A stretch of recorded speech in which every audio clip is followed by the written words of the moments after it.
Now, when we think about the routers that are supporting branches, supporting small offices, home offices, we tend to look at some of the newer products. There's some fantastic ones from Asus and from Acer. And actually, even Synology has gotten in on the medium-range router game. But there is one router that keeps chugging on 11 years after its release. It's the Linksys WRT54GL. Now, like me, the old core geeks will remember this model. We love this little black and blue box. In fact, the new AC from Linksys, they tried to recapture this design, bring back that nostalgia. It's amazing to think, but this is still a bestseller for Linksys. Linksys Global Product Manager Vince DeLuca says that he's baffled as to why that 11-year-old model is still one of their bestsellers. He goes on to say that they'll continue to build it. That's right, they're still building it. It's not just existing stock, and sell them as long as consumers buy it and component manufacturers make the pieces that go into it.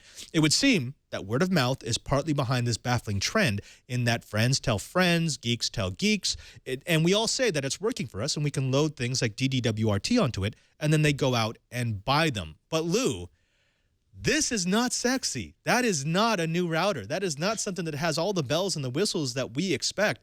How in the world is this still popular? This subject is near and dear to my heart because I think companies are just completely clueless when it comes to this type of thing. You know, you see a lot of different products that come out. The makers, if you create an ecosystem for these products, and maybe not necessarily the original intention of the product, but you make it open for people to make customizations and to add to its functionality, to add to its value, it tends to create an ecosystem. And I think that's where this product came in. It's created this massive ecosystem where, you know, people can turn now a $9 unit that you can find in a thrift store into a $500–600 type router unit because of the way you can customize the firmware, add hardware and modules onto it, add memory and so on. And it becomes something that people like to do. They feel like they're getting value out of it because just with a little extra effort, they make it be more valuable. And I think that's with anything. I think that's why I hate closed operating systems like iOS and Windows 8 and Windows 10 universal apps. They're kind of a closed ecosystem because they don't allow you to do the things that you can do at the operating system level where you can add hardware and add different modules and do different things, right? And this is a perfect example of that. And I don't get the comment of why they don't know why people like it. It's just baffling to me. And I get that.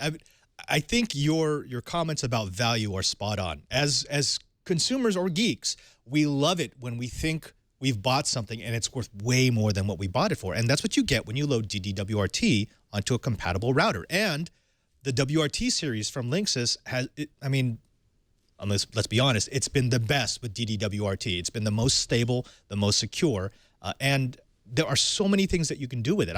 I had a stack of these, and I was using one for a captive portal. I had one that was like an early Internet of Things device. I had hacked a serial port into it so I could take measurements from real-world sensors. But Curtis, let me throw this over to you. When we look at the hardware that's actually included, it's not that it's not 802.11ac. It's that it doesn't even have 5 gigahertz. This is a 2.4 gigahertz device only, and even that it only has 802.11g. Doesn't even include N. So why would it still be popular? Well, I think the reason that it's popular is that this particular wireless access point has become the Raspberry Pi of Wi-Fi. You know, we've been talking about the ecosystem. We've been talking about the hackability. Everything that we've been saying applies directly to the Raspberry Pi. And look at the Pi. It's not a particularly fast Linux server, but it's fast enough. This is not a particularly fast wireless access point by today's standards, but for most of what people do on a wireless network, it's fast enough. And so you put those together and it's just hit a sweet spot. It's known, it's hackable, it's fast enough, and it's cheap.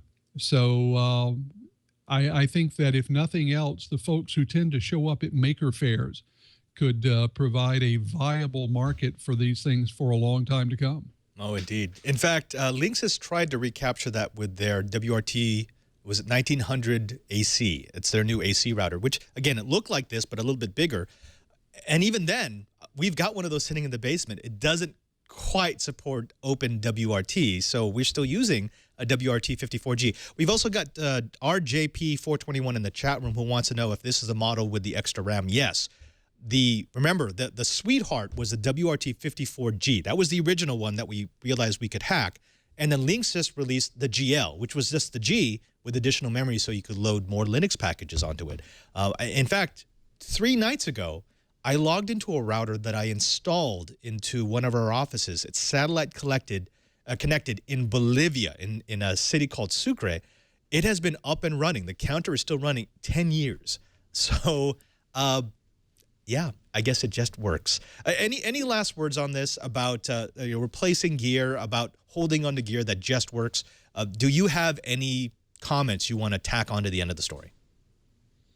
I do. I think it's important, and I want to get it out there again. It's a corporations to realize that when you create a product that has an open ecosystem, you'll never know how a customer or an end user is going to use it. And if you create this ecosystem, it's going to give them the ability to extend it and potentially even make more products and make it better. And I think going forward, they need to do that more often. I think it doesn't matter what product you're building, you need to give the ability to create modular support and to create this capability of upgrading.